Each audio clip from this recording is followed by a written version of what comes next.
সাংবাদিকের ফোন কেড়ে নিয়ে ছবি ভিডিও ডিলিটের অভিযোগ পুলিশ সুপারের বিরুদ্ধে। পুলিশ সুপার একজন সংবাদকর্মীর ছবি ভিডিও ডিলিট করে ফেলেছেন। এই অধিকার কি একজন পুলিশ কর্মকর্তার আছে?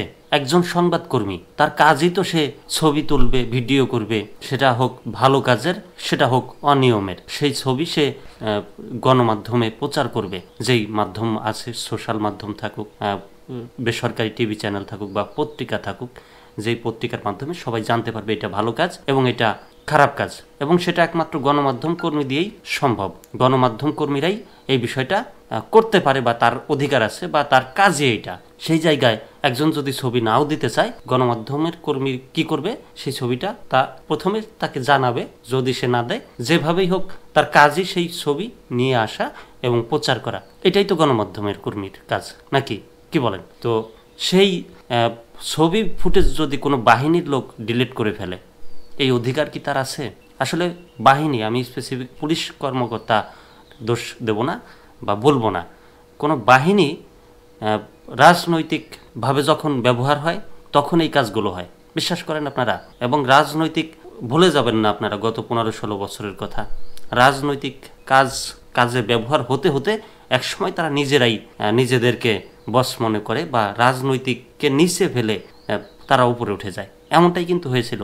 বিভিন্ন ভিডিও ফুটেজে দেখছি যে পুলিশ কর্মকর্তাদেরকে বলতে শোনা গেছে যে পুলিশ না থাকলে আওয়ামী লীগ এতদিন ক্ষমতায় থাকতে পারে, পুলিশ আছে বলেই আওয়ামী লীগ আছে। অসংখ্য ভিডিও আছে, এখনও সেসব ভিডিও যায় নাই এবং পুলিশের গা থেকে এখনও কলঙ্কের দাগ যায় নাই। এর মধ্যেই আপনারা সেই আগের রূপে ফিরে আসছেন। পোশাক পাল্টালেই কি পুলিশ পাল্টে যাচ্ছে? পাল্টাচ্ছে না। আবার এত পুলিশ একসাথে পাল্টানো সম্ভব না। কি করা উচিত এদের? শুধু পুলিশ না, আরও অনেক বাহিনী আছে, কর্মকর্তারা আছে, সরকারি কর্মকর্তারা, তারা এই ধরনের কাজ করে থাকেন।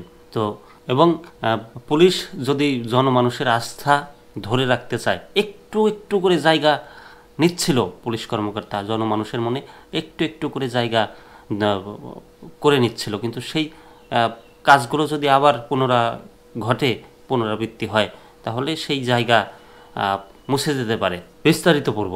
সাংবাদিকের ফোন কেড়ে নিয়ে ছবি ভিডিও ডিলিটের অভিযোগ পুলিশ সুপারের বিরুদ্ধে। কুড়িগ্রামের চিলমারিতে পুলিশ সুপারের নির্দেশে সাংবাদিকের মোবাইল ফোন কেড়ে নিয়ে ভিডিও ও ছবি মুছে ফেলার অভিযোগ উঠেছে পুলিশ সুপার মোহাম্মদ মাহফুজুর রহমানের বিরুদ্ধে। আজ শুক্রবার রাতে জেলা পুলিশের এক প্রেস বিজ্ঞপ্তিতে জানানো হয়, পুলিশের একটি দল গোপন সংবাদের ভিত্তিতে অস্ত্র বিরোধী বিশেষ অভিযান পরিচালনার সময় এক তরুণ না জানিয়ে অভিযানের ভিডিও ধারণ শুরু করে। অভিযানের তথ্য সামাজিক যোগাযোগ মাধ্যমে ফাঁস হয়ে যাওয়ার আশঙ্কায় তার মোবাইলে ধারণকৃত ভিডিও ডিলিট করার পরামর্শ দেওয়া হয়। সাংবাদিক পরিচয় না জানার কারণেই এমন ঘটনা ঘটে বলে জানানো হয়। এ বিষয়ে বিভিন্ন গণমাধ্যমে সংবাদ প্রকাশের ফলে বিভ্রান্তির সৃষ্টি হয়েছে বলেও প্রেস বিজ্ঞপ্তিতে উল্লেখ করা হয় এবং সত্য ঘটনা প্রকাশে অনুরোধ জানানো হয়। ঘটনার সময় ছিল বৃহস্পতিবার রাত 10:30। দেশের বিভিন্ন স্থানে নজিরবিহীন ঘটনা আছে। অসংখ্য সাংবাদিক পুলিশের হাতে নির্যাতিত হয়েছে, কিন্তু দেশে একটা জায়গাও কোথাও আছে যে পুলিশ নির্যাতিত হয়েছে সাংবাদিকের হাতে? সংবাদকর্মী পুলিশকে নির্যাতন করেছে? করে নাই। তো আপনারা ভালোভাবে বোঝায় বলতে পারতেন, বা আপনারা খোঁজ খবর নেন আগে ভালোভাবে, উনি কে ভিডিও ধারণ করার, এমন যদি গুরুত্বপূর্ণ মিটিং হয়ে থাকে আর সেই জায়গায় ক্যামেরা বের করে ভিডিও ধারণ করার ক্ষমতা তো একজন সাধারণ মানুষের নাই। আর আপনারা দেশের মানুষ অনেকেই জানে যে নাটক অনেক হয়েছে, অনেক নাটক আছে। মিথ্যা আসামি দিয়ে সেই আসামি একজন, অপরাধী আরেকজনকে করে জেলে পাঠানো। ওই যে আয়না ঘর বলতেছি, ওই যে চঞ্চল চৌধুরীর একটা নাটক আছে ডবল পার্ট করার, কি যেন সামনাসামনি বা এরকম কি যেন আয়না ঘর না কি যেন, ওই টাইপের আর কি। যে সঠিক তথ্য সংবাদকর্মীরা তুলবেই, যেভাবেই যাই করেন, সংবাদকর্মীরা চেষ্টা করবে সবসময় সঠিক তথ্য তুলে সাধারণ মানুষের কাছে পৌঁছানোর।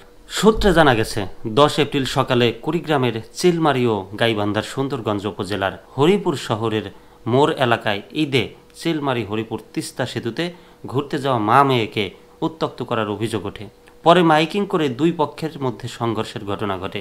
খবর পেয়ে কুড়িগ্রাম থেকে সেনাবাহিনীর একটি টিম গিয়ে পরিস্থিতি নিয়ন্ত্রণে আনে।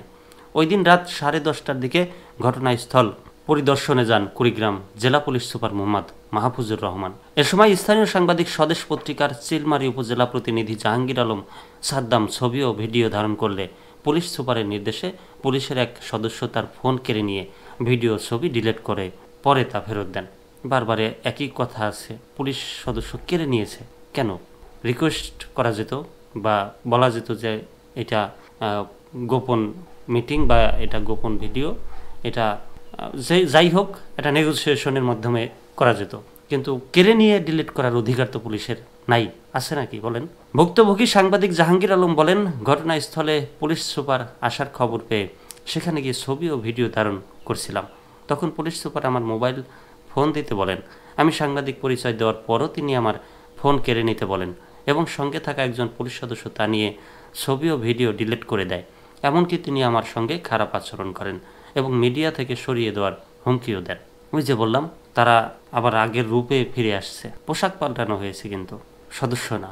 কুড়িগ্রাম প্রেস ক্লাবের ভারপ্রাপ্ত সাধারণ সম্পাদক মাহফুজুর রহমান বলেন, কোনো সরকারি কর্মকর্তা সাংবাদিকের সঙ্গে এ ধরনের আচরণ করতে পারেন না, এজন্য তাকে প্রকাশ্যে ক্ষমা চাইতে হবে। চিলমারী থানার ভারপ্রাপ্ত কর্মকর্তা আব্দুর রহিম বলেন, বৃহস্পতিবার রাতে 10টার পর এসপি স্যার এসেছিলেন। গোপন অভিযানের ভিডিও ধারণ নিয়ে একটা ভুল বোঝাবুঝি হয়েছিল মাত্র। জেলা পুলিশ সুপার মোহাম্মদ মাহফুজুর রহমান বলেন, এটি ভুল তথ্য। রাতের অভিযানের সময় এক তরুণ অন্ধকারে ভিডিও করছিল, তাকে বলি ভিডিও করো না, শুধু এটুকুই। সে সাংবাদিক পরিচয় দেয়নি, আইডি কার্ডও ছিল না। আমরা মনে করেছিলাম সে ভিডিও ফেসবুকে দিতে পারে, তাই তা ডিলিট করে দেওয়া হয়। মিডিয়া নিয়ে আমরা কিছু বলতে পারি না। আচ্ছা, মিডিয়া নিয়ে বলতে পারেন না, কিন্তু ভিডিও নিয়ে তো ডিলিট করে দিয়েছেন এবং অভিযোগ করেছেন একজন সংবাদকর্মী, তিনি তো আর মিথ্যা বলতে পারেন না যে আপনি ফোন কেড়ে নেওয়ার অর্ডার দিয়েছেন এবং ফোন কেড়ে নিয়ে তা ডিলিট করা হয়েছে। সাংবাদিক পরিচয় দেওয়ার পরও আপনারা সেটা মানেন নাই বা দেখার চেষ্টা করেন নাই, বোঝার চেষ্টা করেন নাই।